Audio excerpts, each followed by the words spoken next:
is that bad?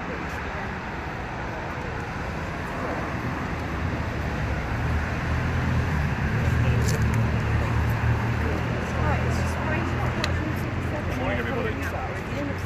So I'd like to give an update on the police operation in response to the truly awful fire at Grenfell Tower.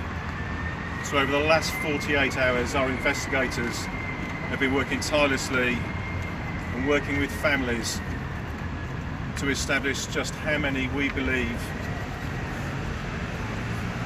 are missing from Grenfell Tower. And as of this morning, I'm afraid to say there are now 79 people that we believe are either dead or missing, and I sadly have to presume are dead. Of that 79, we have formally identified 5 people.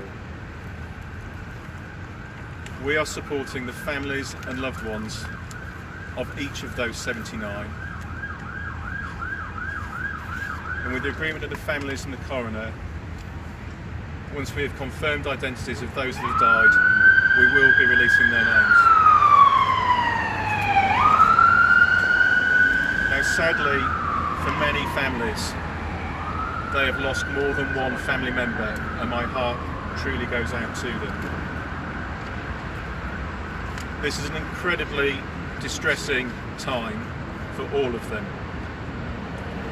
And as I said before, one of my absolute priorities is to identify people as quick as we can to recover them from Grenfell Tower.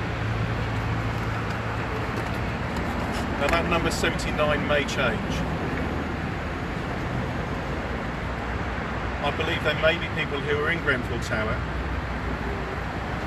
that people may not know are missing and may not have realised they were in there on the night. Equally, there may be people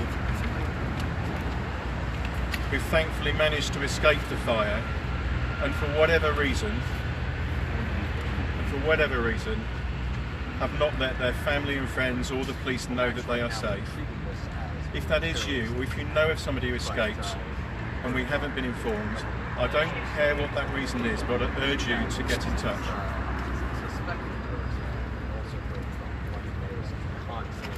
The search and recovery operation within Grenfell Tower continues. We're working closely with colleagues from the London Fire Brigade, from the London Ambulance Service, and with our specially trained police officers to, as swiftly as we can, recover those that have died. This is an incredibly distressing time for families, and they have my commitment that we will do this as quickly as we possibly can.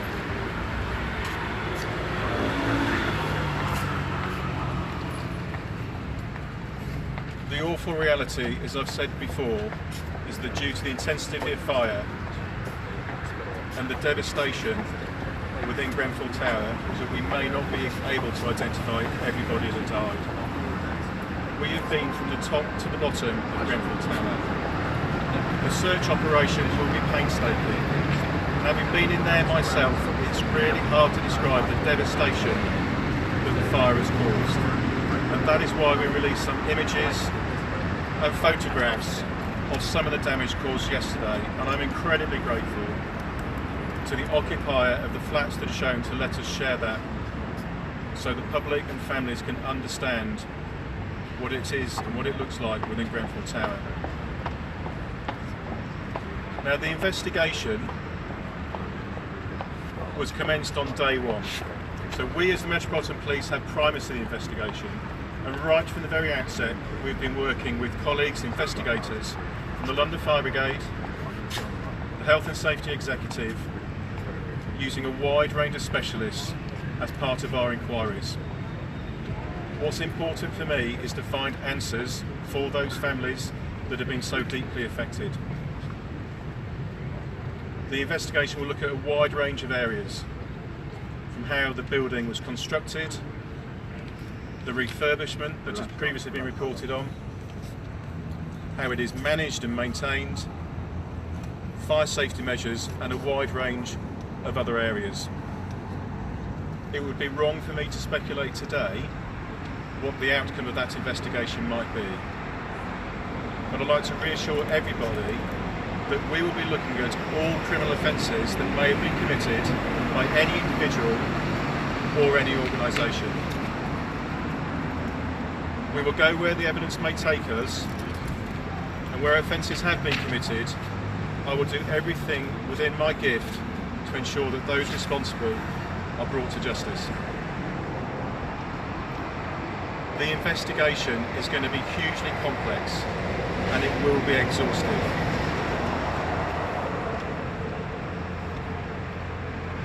It would be wholly inappropriate were I to give a running commentary on that investigation. However, I would give everybody the assurance that if I identify, as a result of our inquiries, an issue that is a risk to public safety, we will be sharing that immediately with the relevant authorities.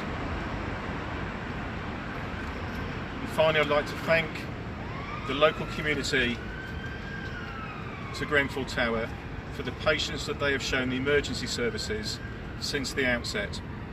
Our search and recovery operation will take a long time. I expect it to take many, many weeks.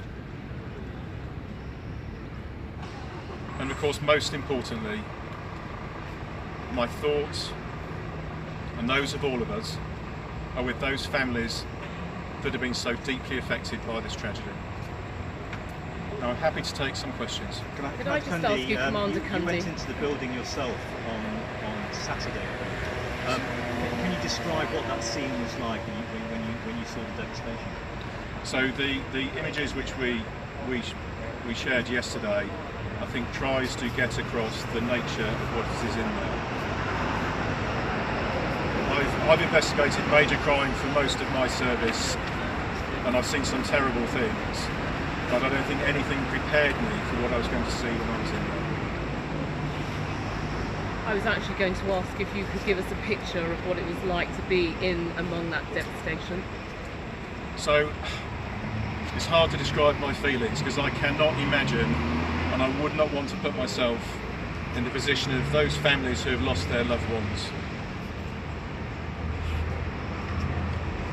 But being with colleagues from the London Fire Brigade when I was in there, colleagues from the London Ambulance Service and other police officers, I think it's fair to say it is incredibly emotional working in there, but we will do it with our utmost professionalism, and we will do everything we can, as quickly as we can, to locate and recover everybody who is in there. Excuse me, are you expecting that the number may change significantly going forward? So, as I said, this morning, I know there are 79 people that are either confirmed dead and have been identified, or are missing and sadly I have to presume are dead. I do think there may be some change to that number. The work we are doing is about trying to find those people to see if they're safe and well. And thankfully, over the last few days, we have identified 5 people who people believed were missing, and I'm so grateful that they actually are safe and well. Are there those that you feel you'll never be able to identify? As I said a moment ago, I think the nature of the fire and the intensity of the fire may mean that there will be some people that we will not be able to identify. Have you made any arrests or interviewed anyone? So I'm not going to give a running commentary on our police investigation at this point in time. Ladies and gentlemen, thank you very much for your time today. I do appreciate it.